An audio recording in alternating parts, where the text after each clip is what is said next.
seeds, low seeds.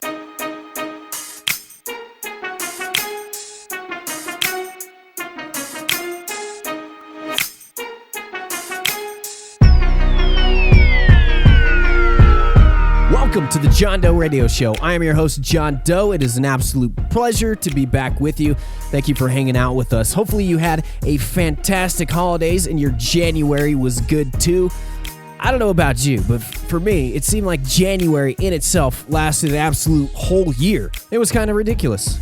Hopefully supply is plenty and you're staying nice and stoned wherever it is that you're at. This week, we talk about state lawmakers pushing back against Sessions' recent push against cannabis and regulated markets. We talk about New Jersey, a couple stories from New Jersey, and San Francisco and San Diego doing a fantastic thing, forgiving and dismissing certain cannabis offenses. That is a very important story. I encourage you to listen to that one and to pass that story along to as many people as you possibly can. Mexico talking about legalization in certain markets, decimated by oversupply. Oregon's wholesale falling and falling and falling and falling. That story is going to come up over and over again over the next year or so. OLCC has stiffened penalties against underage sales of marijuana, and a state lab is auditing Alaska, a few marijuana testing facilities in Alaska. That's going to also be another story that is continuously coming up.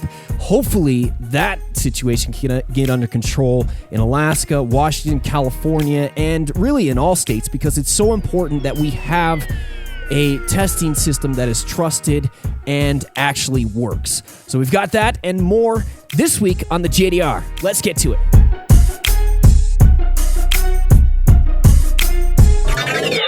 It's the John Doe Radio Show. This story's got a lot of information about state lawmakers pushing back on federal anti-marijuana movements. Also, big thanks to marijuanamoment.net. If you do get a chance and are looking for a spot that has concentrated cannabis news coverage besides JDR, something that you can get every day and email daily, head to marijuanamoment.net and sign up for their mailing list. I can't tell you how awesome the mailing list is and how detailed the stories and information that get sent out to you are. Google News was awesome for a long time. You just enter in marijuana and then get a Google alert every day at a certain time, and it would give you the stories. That's become so convoluted and full of stories that aren't necessarily important to the top news of the day. It's kind of harder to find those stories, and they get buried as days goes on. MarijuanaMoment.net is a great place, a great option for you to sign up at and be able to get daily news updates on cannabis. And they're very detailed, national, local, world. It's awesome. Check it out.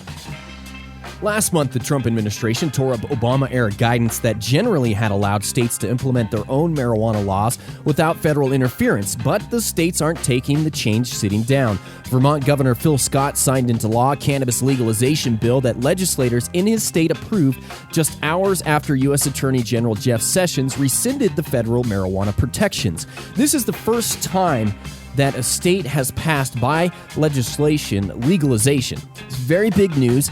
And there are some states like Vermont who do not allow voter-initiated questions to be put on the ballot.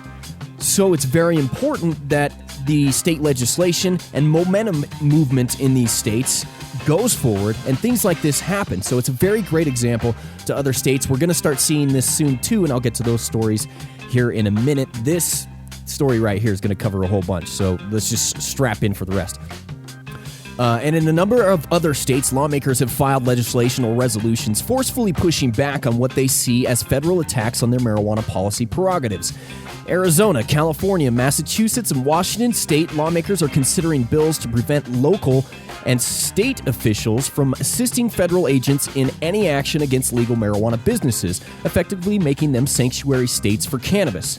Hawaii senators introduced a bill claiming that federal scheduling of cannabis as a controlled substance does not apply to the medical use of cannabis in Hawaii because the medical use of cannabis in Hawaii is currently accepted as medical use in treatment in the United States. It's unclear how the U.S. Department of Justice would react to the state measure, which obviously does not have the power to change marijuana status under federal law. But the claim by Hawaii lawmakers, as well as other state bills to strip the federal government of any help it might hope for in moving against marijuana businesses and consumers, are just a small number of examples showing that local elected officials are prepared to strenuously oppose any cannabis crackdown that Sessions may launch. Several state legislatures are also considering non-binding resolutions that express the will of lawmakers that the Trump administration should not interfere with local cannabis laws. For example, Iowa representatives filed a resolution calling on the federal government to reschedule marijuana. Pennsylvania senators introduced a measure asking Congress to change gun laws to protect the Second Amendment rights of medical cannabis patients. In Michigan, pending resolution urges Sessions to respect the people of Michigan's constitutionally protected right to regulate medical marijuana at the state level, adding, if he fails to do so, we call upon the President of the United States to replace him with a successor who will more faithfully fulfill this constitutional duty.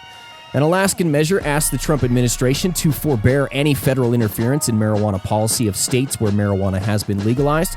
Illinois, lawmakers concerned with marijuana industry's banking access issues are pushing a resolution urging Congress to amend federal law to provide immunity from federal prosecution and regulatory protections for financial institutions legally providing services to cannabis-related businesses, licensees, and consumers pursuant to applicable state laws. That one, definitely a mouthful. Most of these bills, a mouthful if you just sit down and read them. Bunch of lawyer jargon. A more modest South Carolina Senate resolution wants Congress to remove federal statutory and regulatory barriers that prevent research on marijuana. Kentucky representatives filed a measure asking Congress to remove hemp from the Controlled Substance Act, prevent the DEA from sending agents onto farms and other sites where hemp is being grown, stored, and processed, and instruct the Food and Drug Administration to accelerate clinical trials and other research on the health effects of CBD and other cannabinoids found in hemp. Georgia representatives want the feds to reclassify marijuana so that its medical benefits and effects may be further researched. A New Jersey resolution asks Congress to pass laws that are fair and compassionate, permit states to set their own medical marijuana policies without federal interference, and make marijuana accessible to the millions of Americans who would benefit from its medicinal properties. New Mexico, a representative wants his colleagues to approve a measure mandating that formal request be made to the New Mexico congressional delegation to create new legislation protecting medicinal cannabis users in New Mexico from the threat of being sent to federal prison. California lawmakers already passed a resolution late last year urging federal legislators to reschedule marijuana from a Schedule I drug to an alternative schedule, therefore allowing the legal research and development of marijuana or cannabis for medicinal use and allowing for the legal commerce of marijuana or cannabis so that businesses dealing with marijuana or cannabis can use traditional banks or financial institutions for their banking needs. Now they are considering a separate measure, sending a message to federal prosecutors that the enforcement priorities of the United States Department of Justice should not be undeservedly placed on California's lawful and closely regulated cannabis industry. California in particular has very much to be concerned about because they have been the ones where the feds have gone in and tried to use them as an example of, we're going to shut you down, and who knows? See, the thing is, after a period of time, you trying to set the example and only using one place, and I'm not challenging them to go to another place. It just seems like ultimately they're just trying to be bullies and just smash and grab some of these dispensaries. It's frustrating. So I didn't want to get off too far on a tangent there because we could talk about that forever, about how California's been used as just the whipping post for raids and for federal action. It sucks. So they do have something to worry about, and it is very encouraging to see lawmakers there trying to push back against the government finally. The state bills and resolutions are just one lens through which to view the overwhelming unpopularity of the Trump administration's move to undo state marijuana protections. A large number of members of Congress from both parties also swiftly slammed the decision, and several national polls showed that voters strongly support the right of states to set their own cannabis laws without federal interference. I can tell you from an insider's point of view that this has been a very nervous time for people in the industry. I think a lot of people that are well-educated and stay informed understand, obviously they understand the risk that they're taking on, but also understand the news, understand maybe reading between the lines and how this might be a lot of saber rattling by Jeff Sessions and trying to toe the Republican Party line. I do not believe that Trump wants to go after cannabis. I do believe that Trump would probably use any political gain that he can get to use to his advantage. So that's frustrating and that's scary. Once again, make sure you check out marijuanamoment.net for cannabis news.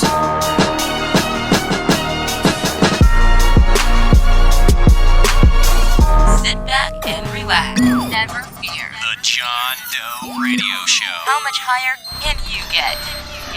Vermont legalized marijuana by legislation for the first time by any state. The Green Mountain State, Governor Phil Scott signed House Bill 511 into law with mixed emotions, allowing for the possession of recreational marijuana.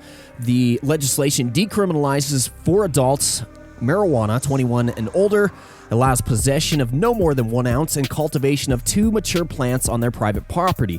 Marijuana remains a controlled substance in Vermont, and its sale is prohibited. New Jersey's new governor reiterated a campaign promise to legalize marijuana during his inauguration speech.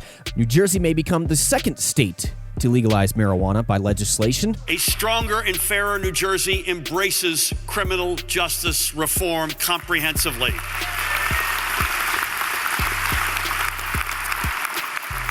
And that includes a process to legalize marijuana. The newly revamped gubernatorial website now says the incumbent will end mass incarceration by pursuing the legalization of marijuana and comprehensively reviewing all criminal sentencing laws. Murphy campaigned on legalization after touting its economic and social justice benefits in the face of opposition from Republican Kim... I hate names in stories. Kim Guada... All right, you got to take a hit. This is going to be a double hit, maybe even 3 or 4 hits. 1 dab equals a couple hits off of your pipe, 1 hit off of the pong. Kim Guadagno, whom he soundly defeated in November. Outgoing New Jersey Governor Chris Christie is an ardent opponent of legalizing marijuana and often said it would never happen on his watch. Well, it hasn't. The Garden State is poised to be the next one to end cannabis prohibition. The Senate president said he is ready to pass a bill, and the sponsor of legalization legislation wants to send it to Murphy's desk within 100 days. Virginia Governor Ralph Northam, who was sworn in recently, campaigned on decriminalizing marijuana in his state. Cannabis is a major issue in a number of 2018 gubernatorial races. The John Doe Radio Show. Not only is New Jersey's new governor pushing for legalization, he's also directing officials to study the state's limited medical marijuana program with a focus on expanding patient access. Governor Phil Murphy, a Democrat, stressed in remarks that his administration's approach to medical cannabis would be very different than that of his predecessor, Republican Chris Christie. Roadblocks put in place by the past administration means the law's spirit has been stifled, the new governor said before signing an executive order mandating that the State Department of Health and Board of Medical Examiners conduct a review of the program over the next 60 days. He said, for 8 years, medical marijuana has been difficult to access in New Jersey. Today, we're turning the page. A fairer New Jersey means expanding access to medical marijuana patients in need. Medical marijuana is used to treat chronic and debilitating pain, epilepsy, glaucoma, PTSD, ALS, side effects of cancer treatment, side effects of HIV/AIDS, Crohn's disease, MS, and other painful illnesses. We will not deny people compassionate care any longer. He said those in some tweets on January 23rd. The Garden State's medical cannabis program was enacted in 2010, but has reached relatively few patients due to its limited list of qualifying conditions and low number of licensed dispensaries. Christie, as governor and during the course of the failed campaign for his party's 2016 presidential nomination, has been one of the nation's leading voices against marijuana law reform. Murphy, on the other hand, campaigned on broader marijuana legalization and reiterated a promise to end cannabis prohibition during his inaugural, if I can say just go ahead and take a hit for that one, inaugural address, period. Murphy said his approach to medical cannabis would prove a very stark distinction from the former hostile administration tugging the strings of state bureaucracy. The executive order directs officials to examine whether the rules should be revised to remove unwarranted obstructions to expansion. Among other areas, Murphy wants the state to review the current process for obtaining medical cannabis dispensary licenses, a list of qualifying medical conditions, rules for physician participation in the program, and the forms of cannabis that are allowed to be sold and consumed. In a speech before signing the order, Murphy called medical marijuana a significant weapon to break the back of the devastating opioid crisis. So hats off to New Jersey's new governor. This is what I like to see. We're going to start seeing this more and more as these politicians feel more comfortable with coming out of the closet, or at least new politicians coming in and forming new, clearer, and better cannabis laws. It's fantastic.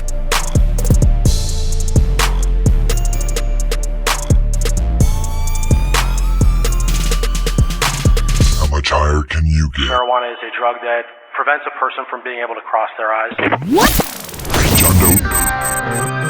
This next story is very exciting and something I hope continues across the nation with new laws being rolled out. It's incredibly encouraging, and it may be one of the best, most feel-good that has actually done something stories that I've read in the history of JDR. Thousands of people with misdemeanor convictions for marijuana possession dating back 40 years will have their criminal records cleared, the San Francisco District Attorney's Office said, and San Diego is also forgiving old convictions. Recreational marijuana became legal in California this year, and the law allowed those with prior low-level offenses to petition for expungement, a process that can be costly.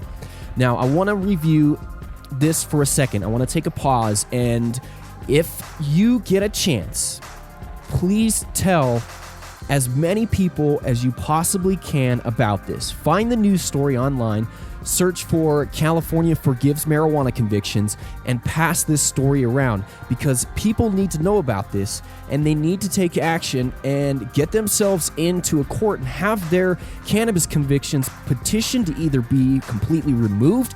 If it's an ounce or under, there's probably not going to be too much of a problem for you to get that removed. If it's a felony, it could be reclassified as something lower than a felony for you. And I know, trust me, I know, man, it takes so much in me not to get emotional during a story like this. Please tell as many people as you possibly can about this story. And if you yourself are affected by this, if you can get help, if this can assist you, get it done. There's going to be help out there. There will be lawyers who will take on your case and help assist you. I know it can be a massive undertaking to try and think about going into court and standing in front of a judge, especially with all that you've been through, with being persecuted against cannabis, being arrested, etc. I get it. But this is huge and it's awesome. This is so amazing, and I can't wait for this to be passed on across the nation. All right, let's calm it down a little bit. Get back to the story. But in San Francisco and San Diego, people need not ask. George Gascon, San Francisco's district attorney, said his office would automatically erase convictions there, which total about 3,000. Just because San Francisco and San Diego said that they would get rid of these convictions and they're going to automatically do it, doesn't mean that it's automatically going to happen. We all know the government, sometimes one hand doesn't know what the other hand's doing, and people screw things up. People make mistakes. Government employees sometimes don't do the best job. So check up on your conviction if you have it in San Francisco, San Diego, and be proactive. In addition, 4,900 felony marijuana charges will be examined by prosecutors to determine if they should be retroactively reduced to misdemeanors. San Diego has identified 4,700 cases, both felonies and misdemeanors, that will be cleared or downgraded. California was far from the first state to legalize recreational marijuana, but it is at the forefront of offering people relief of convicted offenses that would not get them in trouble today. A number of cities even decided to give preference to those who have previous marijuana convictions when giving out licenses to sell it legally. Oakland reserved at least half of its 8 annual dispensary licenses for what it calls equity applicants, which include not only those convicted of marijuana-related crimes, but those who live in neighborhoods that had a disproportionately higher number of cannabis-related arrests. On this past month, officials there used a bingo machine to choose the 4 winners of among 36 applicants. Other places have taken a different tack. In Nevada, Governor Brian Sandoval vetoed legislation last year that would have allowed people convicted of possessing 1 ounce or less of marijuana to have their convictions vacated, even though that is no longer a criminal offense. And in Colorado, it took 5 years after voters approved recreational marijuana use before the state passed legislation last year that allows people with pot convictions to apply to have their records cleared. That did not occur until after California voters approved their law. The thing with the Colorado law is it's very specific and limited. So if you have a misdemeanor conviction in Colorado for under an ounce, that's something they will definitely look at. But beyond that, it's going to be hard to have your case looked at. I'm looking, and I am going to try to be proactive myself in pushing and campaigning, lobbying for sentencing reform, not only just sentencing reform, but conviction reform, whatever the hell you want to call this, is what they're doing here. The result has been legal limbo. People whose behavior would not now be considered illegal are sometimes unable to find work, get college loans, obtain professional licenses, or find decent housing because of the blot on their record. Even here recently, I'll tell you this story. My car insurance has been extremely high for a period of time. And there's a certain point where it kind of got a lot higher than it was before, even after I turned 25. Hey, well, actually, after I turned 25, it even got more expensive because on my 25th birthday, that's when I was rated. During that time, my license was suspended because at the time, any drug felony conviction in Colorado, they would suspend your license. How that helps people reform their life or stay an active member in society, I don't know. But it was a rule here in Colorado. I don't think for all cases it is that way here in Colorado anymore. But at the time, I had my, I've told this story before on JDR. I had my license suspended, and then a couple months later, it was supposed to be for like 2 years, I think, which is just absolutely insane and exceptional. Almost worse than a DUI type situation of getting convicted of a DUI. That's how ridiculous this is. So license was suspended. A couple months later, I got a letter from the Department of Motor Vehicles saying that I could get my license back after like 90 days. I applied for my license, got it, and then I went and asked my probation if I could get it. And they were like, yeah, this is ridiculous. It's stupid. If the state DMV office said that they would give you your license, go ahead. If he said no, I was going to say, fark it anyway and still keep the license. Anyway, the decisions we make when we're younger and in really crappy, desperate situations. So that led to me now not only having the suspended license on my record, but having a felony conviction. That puts me under an at-risk category for almost everything under the sun. Everything I can think of is what it seems like. Everything I can think of has been affected by this felony. I mean, there are so many things that have been integral and important to my life that have been affected by this felony conviction that now is called an outdated felony, including the price of my car insurance. Because of a felon, because I have that suspended license, my car insurance is absolutely ridiculous. Not only because I have a brand new car, but so it's frustrating. It is, and it sucks. So if you can get some help on getting relief for this ridiculous persecution that you've been through, let's do this. Let's push for this. Those who argue against expunging criminal records say people who violated the law should live with the consequences regardless of the subsequent legal changes. And I understand that. I do. That may be surprising for you to hear. I take full responsibility for what I did when this was illegal. But I also understand at the time that this was illegal, the rules were overbearing and just absolutely ridiculous and crazy. And even knowing that at the time, I mean, I can take responsibility and say, you know what? I've tried to come to grips with this. I don't know, come to grips really seems like a desperate way to say it, but it is. I've tried to come to a even keel, solid ground with this. This might be stuck with me for the rest of my life.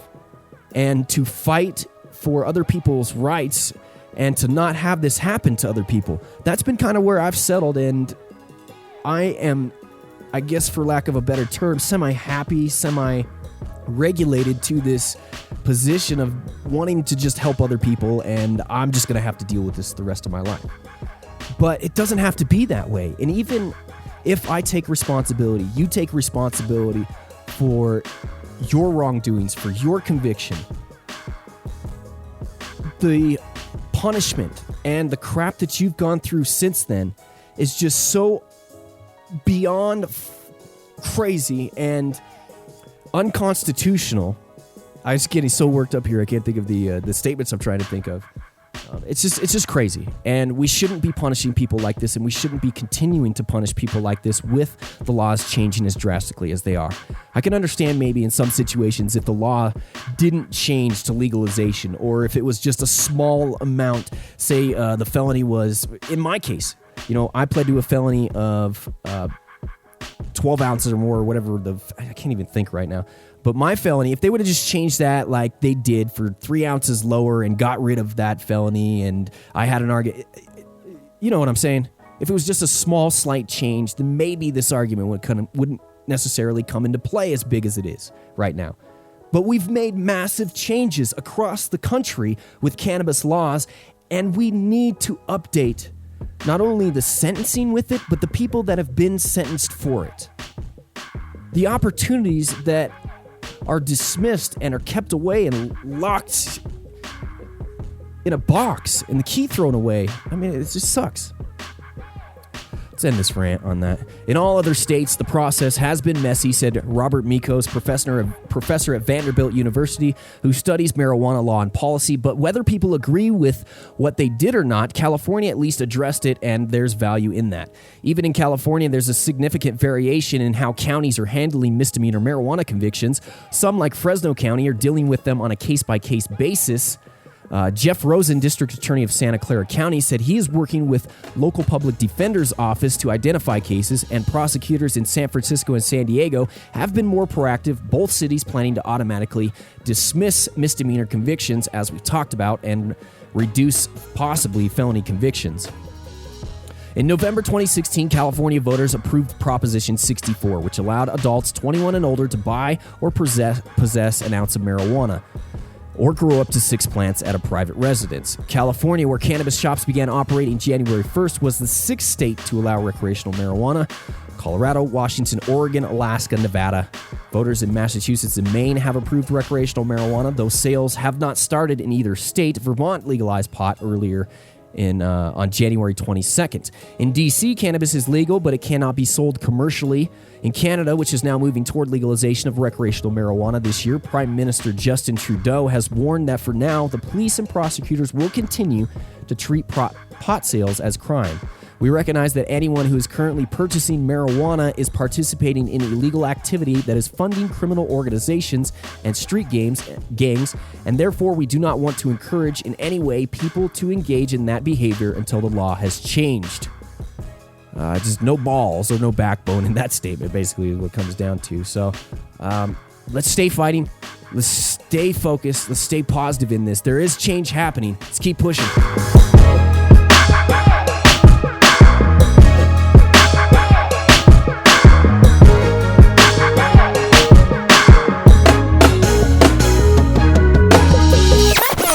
Radio.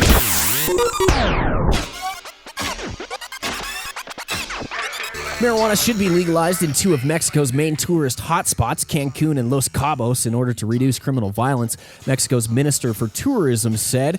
Minister Enrique de la Madrid, I think we got close to that, said Mexico could follow the example of the United States and legalize marijuana in areas with support, urging Quintana Roo, where Cancun lies, and Baja California Sur, the home of Los Cabos, to move ahead with it. It's absurd that we're not taking this step as a country, he told reporters at a conference in New Mexico.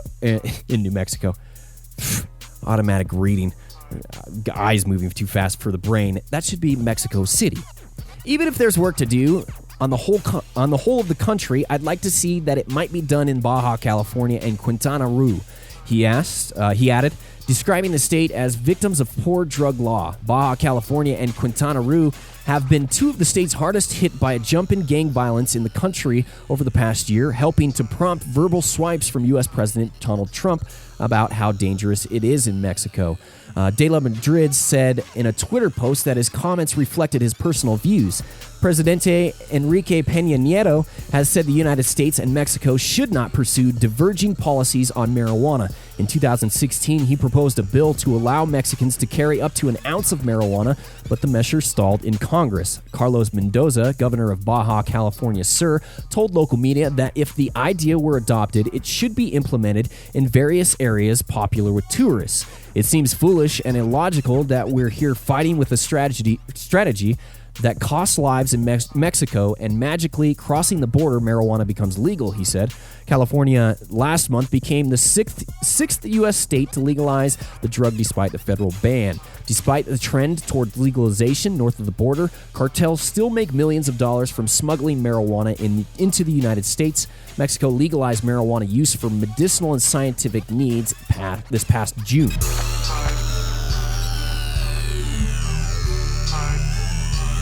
John Doe Radio.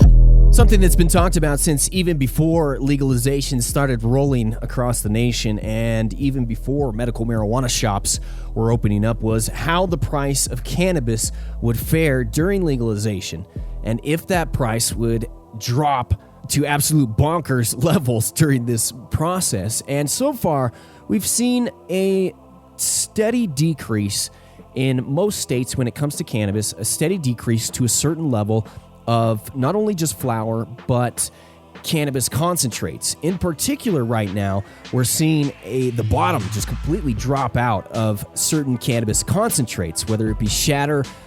Shatter, the bottom dropped out months ago, and the prices for that have been extremely low comparatively what they were before. And because live resin had come into play and replaced those prices some of the prices that were higher for Shatter, live resin moved into that place, and then live resin also created another couple of tiers of cost higher than that. In California, if we want to talk about it, it's even double sometimes what it is maybe here in Colorado and some other states. The live resin bottom is now dropping out, and prices are falling in that category. MJ Biz Daily has ran a couple stories talking about how cannabis prices have just dropped completely. Decimated is the word that they use. Oregon's marijuana cultivators are facing a challenging environment that favors vertically integrated companies and craft cannabis. Before we get into this story, there are two sides to this argument. There is, which I can see both sides of this discussion. There is an argument that cannabis needs to be cheaper and the consumer needs to be taken care of more and pay less. And I do agree with that. But currently, the vacuum that is caused by other states having illegal cannabis and wanting legal cannabis, or just wanting cannabis period in general, the vacuum that it creates from other states and the rules and regulations in those states that have legal cannabis, it is going to be hard to operate and hard for these businesses to take the hit that comes with these falling cannabis prices. So, as I understand, I completely agree with you. Cannabis prices should be lower, but I also want our industry to succeed, and I want it to move forward. With the banking issues, dispensaries, wholesale growers, concentrate makers, edible makers, anyone across the board that is attached to cannabis that has rules and regulations where they're licensed by the state, and then they also have to worry about federal regulations and federal tax laws. It's not easy to operate. And even though it seems like some of these companies do make a ton of money, and maybe some companies do, most companies are really just trying to operate within the bounds of the law and stay afloat.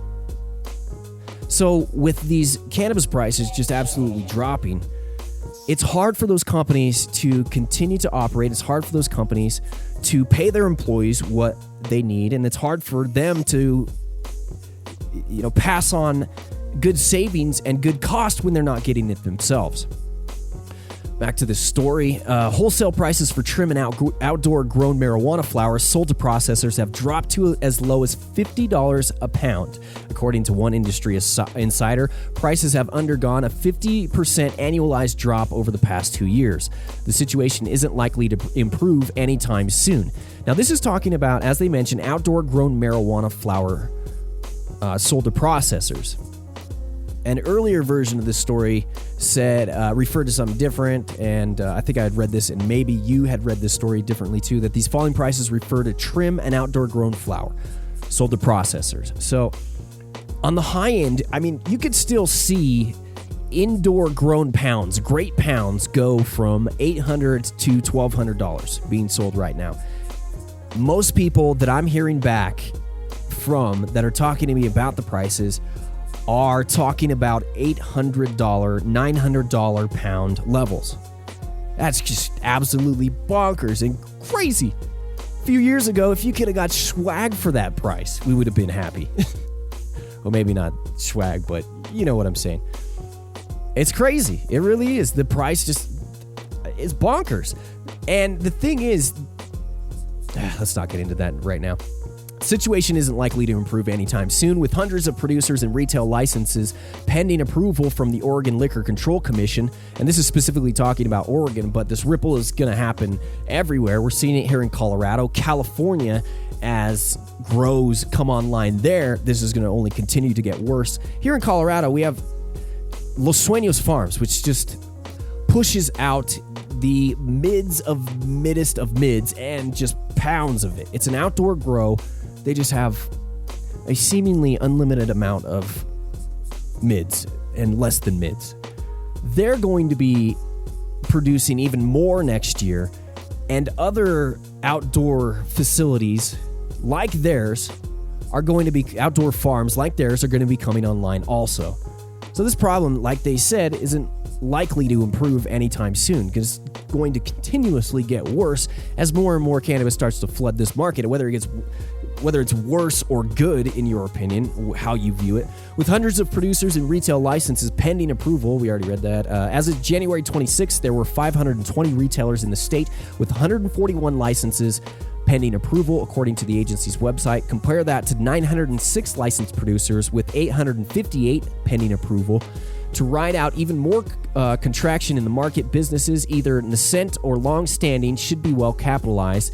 Industry insiders say people would stop trying to get into the industry if they actually knew what was going on here, said Aviv Hadar, co-owner of Oregrown, a vertically integrated cannabis company in Bend. If you think there's money in growing cannabis, put on a seatbelt and sit back for a 5-10-year ride, because it's not going to be easy. Cultivators selling outdoor grown flower to processors are getting as little as $50 a pound. The market is just decimated, he said. There's so much oversupply. I believe it, said William Simpson, founder and president of Chalice Farms, a vertically integrated marijuana company in Portland. What's also frustrating about this, and I mentioned it, that the amount of just crap that's going to be into the market, people just going to stop caring about growing good weed if they're not going to get reasonable price for it that's going to pay their employees. California has a reasonably larger salary situation than Colorado does. It's super hard in Colorado to get paid in weed. I mean, if you're looking to come here and make money in Colorado in weed and legal weed, that's what that dude pretty much said is true. It's so hard to come in and get a good job, to have a company that not only cares for you, but also pays you well, and to find employees that care for the company that they can pay well. That just seems to be a problem here. I'm very fortunate that I've been surrounded by good people and successful people in this cannabis industry, people that have helped me out, people that want to give me opportunities, and I work for a fantastic company. And I think Green Dot Labs does the absolute best that they can on every level, whether it's taking care of their employees or the product or customer service. And I can see the sometimes struggle that businesses like Green Dot Labs go through in trying to stay on top, stay in the stream the river and the flow of what the cannabis market is today. And that includes not only just the prices that we're talking about, but good employees and people that want to take care of your company. And then there's the whole dodging of rules, which is a whole completely separate animal in itself. We'll get back to the story. Donald Morse, executive director of Oregon Cannabis Business Council, said he's heard some people paying only $50 a pound for outdoor grown trim, but it's more common to see $100, $150 a pound. Prices have come down dramatically, he said. Pete Gendron, president of Oregon Sun-Grown Growers Guild, said characterizing the situation as dire for growers is not an overstatement. Gendron expects prices to drop even more next year as the market continues to contract. Hadar thinks that the industry will look a lot different in a couple years. Half of these people are going to be out of business, he said. And we've seen that happen here in Colorado. We've seen people grow, sell off, or grow, not be able to handle the growth, or not really grow at all. Most of Oregon's outdoor growers are selling their flower to be made into cannabis oil, often contracting out their harvest to manufacturers for 2 or 3 years, according to Hader. Contracting with a processor ensures a return on their crop and eliminates the risk of shopping it around. It's also included how much quality their overall crop was. But he added that there is a use for outdoor grown flower in the form of vape cartridges, which are driving the Oregon market. Cannabis oil in vape cartridges also is used for other infused products, including edibles and tinctures. That just hurts to read that. You should have a lot better oil in your vape cartridge than oil that's maybe going into edibles and tinctures. Not saying that oil that goes into edibles and tinctures should be bad at all. It's a different quality. It's a different monster. It's a different product. Hey. Hader argues that consumers favor discreet consumption methods. For consumers who aren't concerned with discretion, the flower that just sits in jars on retail shelves is from indoor grows, and the best of that indoor-grown flower commands a premium. Oregon is seeing more boutique cannabis farms that don't harvest a lot of product. These operations are slowly expanding as they pump out high-quality cannabis. Quality control really is the name of the game right now, Gendron says. If you still have top-shelf flower, you're still getting paid a pretty decent price for it.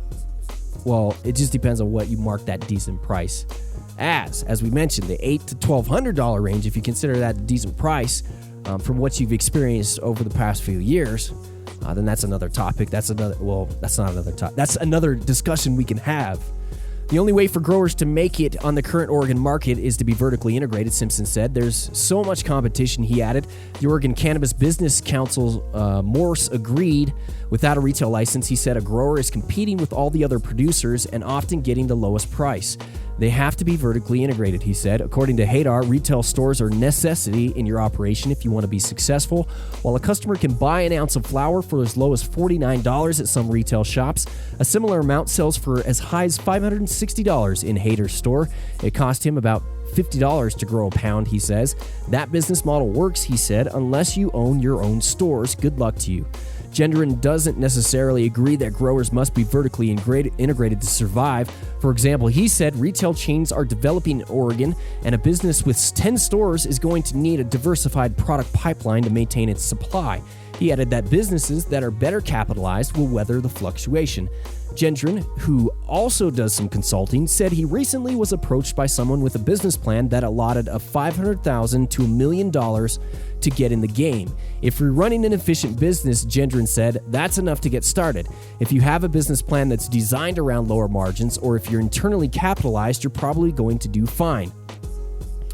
Finishing out this article, Morse attributes Oregon's oversupply to a black market that's more active than ever. That's because growers who can't find a buyer in legal sector end up selling it to the black market, contributing to the supply being produced by illicit growers. They're undercutting the prices in a dispensary, he said. We lose a lot of our domestic market share to black market activity. The Oregon Liquor Control Commission could intervene if it deemed such action were necessary. According to Morse, the agency has the right to evaluate the harvest, compare it to demand, then limit or expand canopy sizes for all grows. But that's not the most attractive solution. I'm not one for market protection, Morse added. I believe in free enterprise. Simpson expects the industry to overcome this oversupply situation and get to the other side. He says we will gain more of an equilibrium as an industry and become more of a mature market. It will level out to a market that will sustain. I also agree with that it will level out to a market that will sustain if the rules can be rolled out right, and if the rules will allow for that type of situation to happen. There are many examples of where that situation possibly is going to put everybody out of business. It's just a simple fact of it, and what sucks is that it doesn't necessarily have to be this way. That we can start to shave off these regulations and these rules a little bit more, and even more so than just shaving the rules and regulations off and making it easier, what needs to happen is the expansion of legalized cannabis across the nation. The more states that are involved with this, the better it becomes and the more effective it's going to become for these businesses to run.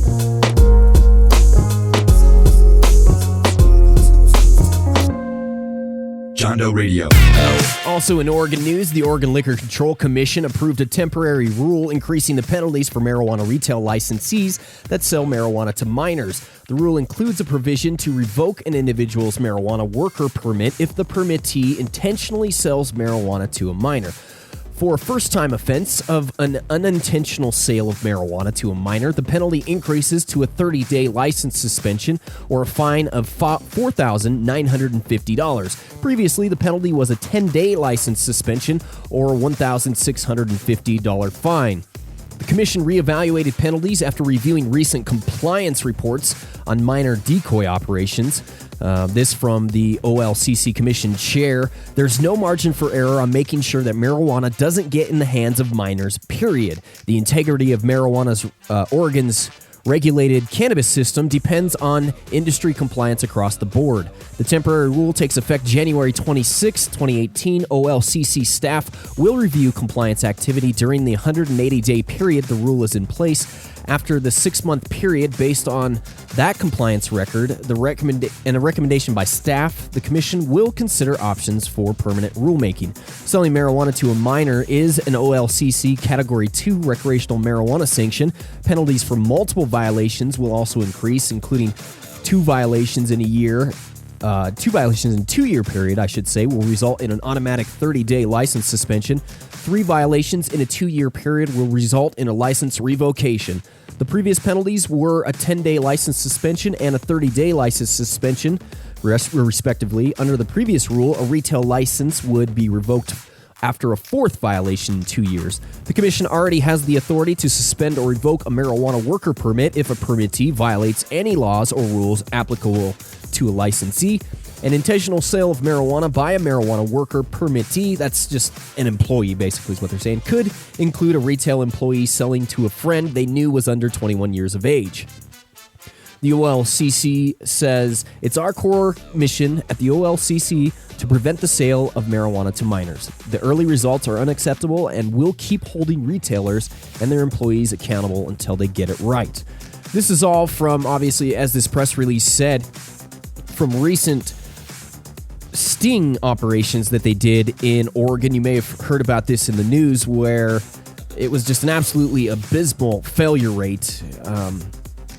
I can't remember exactly what the percentage was, but it was low. It was really low. And whether or not that equals out to the percentage rates of sales to alcohol for minors, I mean, that matters very little. We're under a very tighter scrutiny and under a larger microscope. And besides, here in Colorado, I feel like, I don't know, I'm kind of sick of the comparison to alcohol. I mean, it's frustrating because we thought that it would do good, and it did do some good here in Colorado in passing the legalization law that we had with safer alternative to enjoyable recreation. And there was that message that went a certain length, and then Colorado was supposed to regulate cannabis like alcohol, and that just hasn't happened. And really where it comes down to that I'm sick of the argument is because there's no arguing with the alcohol people. It's something that you just can't bring up. You can't compare alcohol to marijuana in a lot of cases because people think you're trying to take away people's alcohol use, etc. I mean, the percentage of harm and the numbers that we know of are just astronomically ridiculous with alcohol. So it's not a comparison. I mean, it's not even an argument at this point. Marijuana needs to be regulated as safe as it is. just as it is. It needs to have rules regarding it that reflect the quote-unquote dangerousness of it, or the lack of dangerousness of it. The relative harmlessness of cannabis is what I should say. All right, so that's Oregon for you. John Doe Radio. Another story about lab testing concerns. This from Alaska. A state laboratory is auditing 2 marijuana testing facilities in Alaska amid concerns with discrepancies in potency testing results between the sites. Erica McConnell, director of the Alcohol and Marijuana Control Office, told the Marijuana Control Board on Wednesday that the State Department of Environmental Conservation's Environmental Health Laboratory is conducting the audits. McConnell said the marijuana testing facilities have been cooperative. McConnell had previously recommended a review of testing regulations, citing, among other reasons, evidence of significant deviation in potency testing results of the same product by different labs. The board, which regulates Alaska's legal marijuana industry, earlier this month issued a public service announcement about testing inconsistencies, which it said it is investigating. The board and its announcement urged consumers to use care and good sense in choosing and consuming marijuana. It also encouraged people to inspect products they buy and to limit consumption to the appropriate serving size. McConnell said she expects servings. I don't know why I find that funny.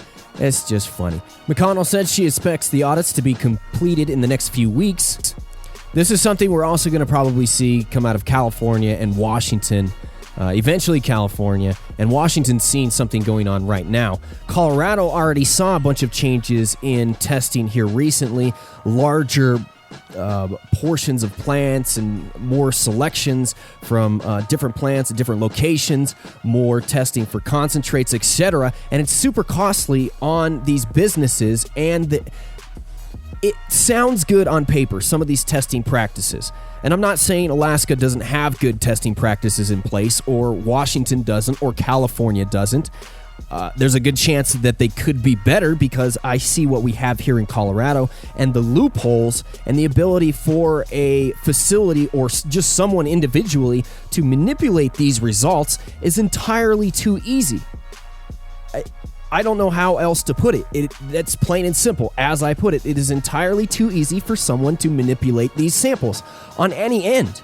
I'm not just talking about at the facility that tests them, or inside the facility where it's growing or where the concentrate is made, etc. Across the board, there are ways to manipulate this, and if you don't have good intentions behind you, then there's no reason for you to, I guess, follow these rules, and there's every reason for you to use these loopholes. It's frustrating to see, especially with how important cannabis and safety in cannabis is to some of these regulators, and to us also.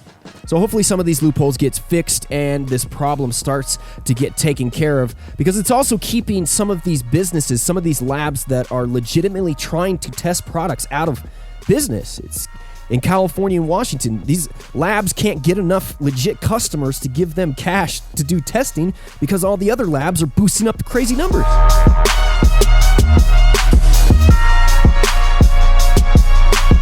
So high, it needed clearance from NASA. It's John Doe Radio.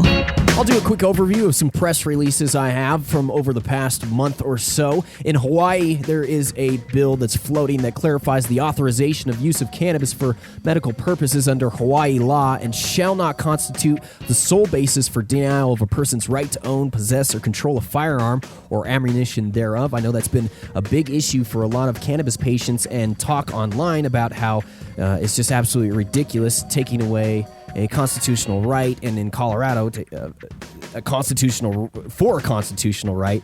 So that's frustrating. Hopefully something like that goes through in Hawaii, and then there are other states also that are considering action in the same way. This from California, and I think we talked about this in the first story a little bit. Senate Bill 930 would help financial institutions safely conduct transactions with cannabis businesses. Senator Bob Hertzberg introduced legislation to help financial institutions safely conduct transactions with cannabis businesses. SB 930 would allow financial institutions to work with licensed cannabis businesses to issue certified checks and conduct payroll for certified California employees, pay their state and local taxes and fees while lessening the burden on local government to collect and manage large sums of cash, pay their rent, invest in California's economy, etc. So we will follow that and see how that comes out. From overseas, Germany's medicinal cannabis market struggles with short supply and at high cost. This is also part of my argument about how if you limit and regulate a system so tightly where the patients can't get access, or the access is so limited and regulated that it costs a ridiculous amount. This story, Germany's medical cannabis market has grown rapidly since legalization in 2017, but as demand increases, importers and producers are grappling with a shortage in supply, and many patients are forced to pay a premium. If you're interested in that, search for that story. There's a few things on it. There's a new beat team for marijuana coverage in the Associated Press. Why couldn't they have added this when I worked for the AP? Would have been nice. Maybe I might still have a job that pays nothing. No, I'm not kidding. In a memo to staff, AP Managing Director, Editor for U.S. News, Noreen Gillespie outlined plans for a reporting team that will cover issues related to the legalization of marijuana. Colleagues, I'm pleased to announce the latest addition to our group of beat teams, a team focused on marijuana legalization and regulation. Led by California news editor Frank Baker, the cross-format team's goal is to use the AP's global footprint to cover this emerging economy, forecast the legal and regulatory showdowns that could emerge, and smartly document how California and other states are changing marijuana culture in America.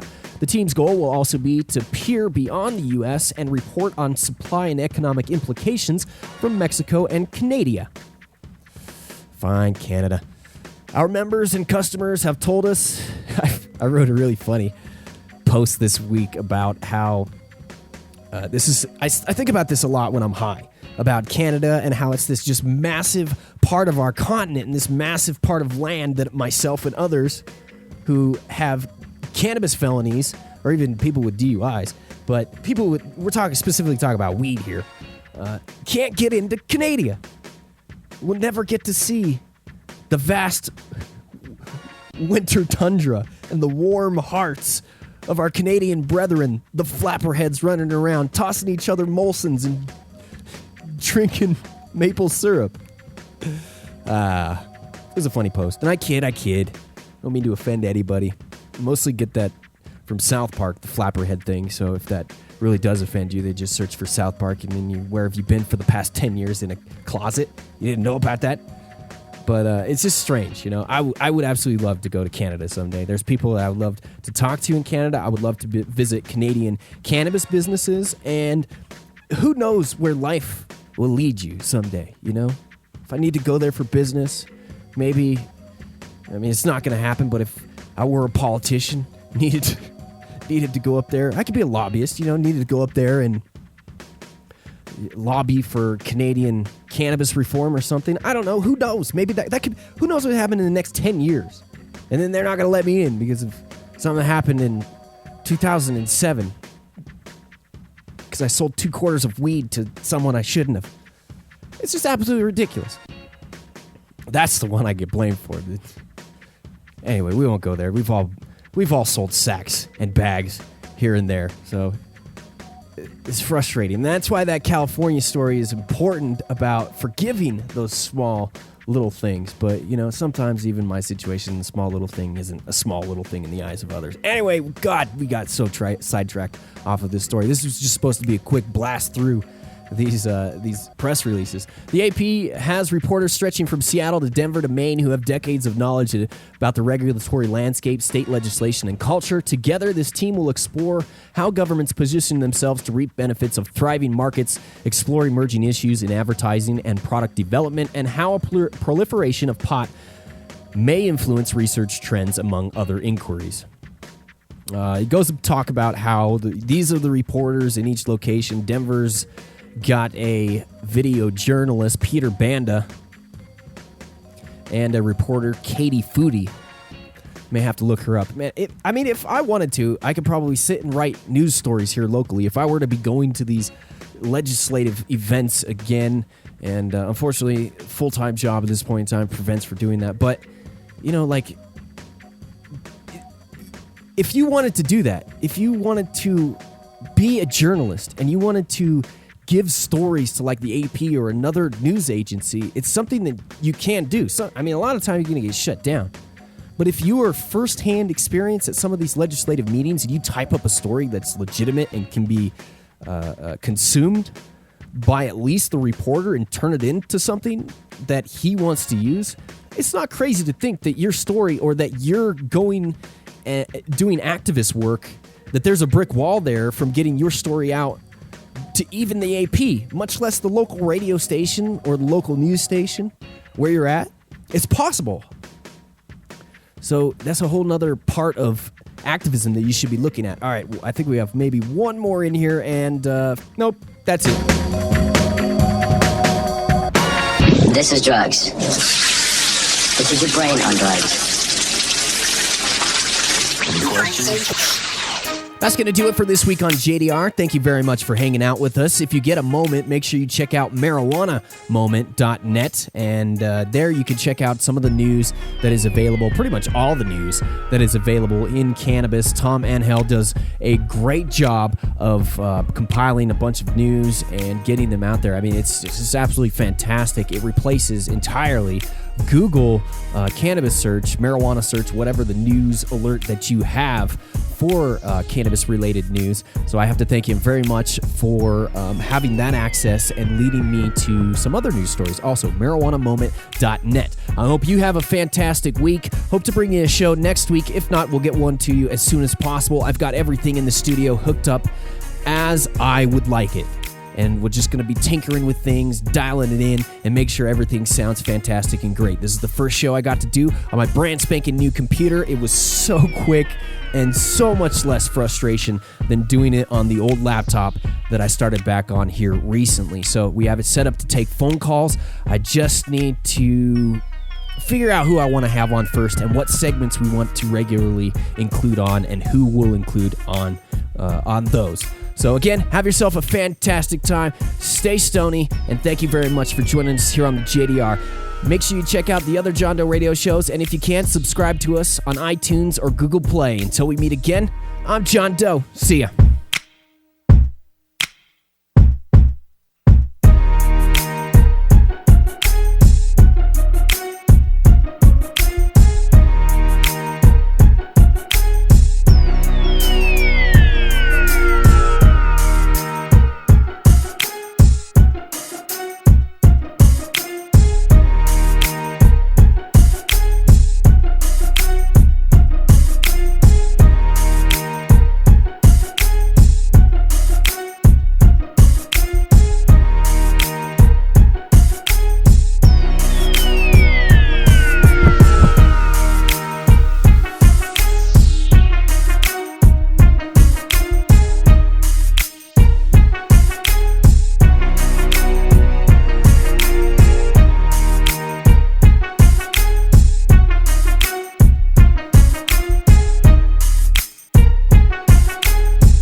John Doe Radio.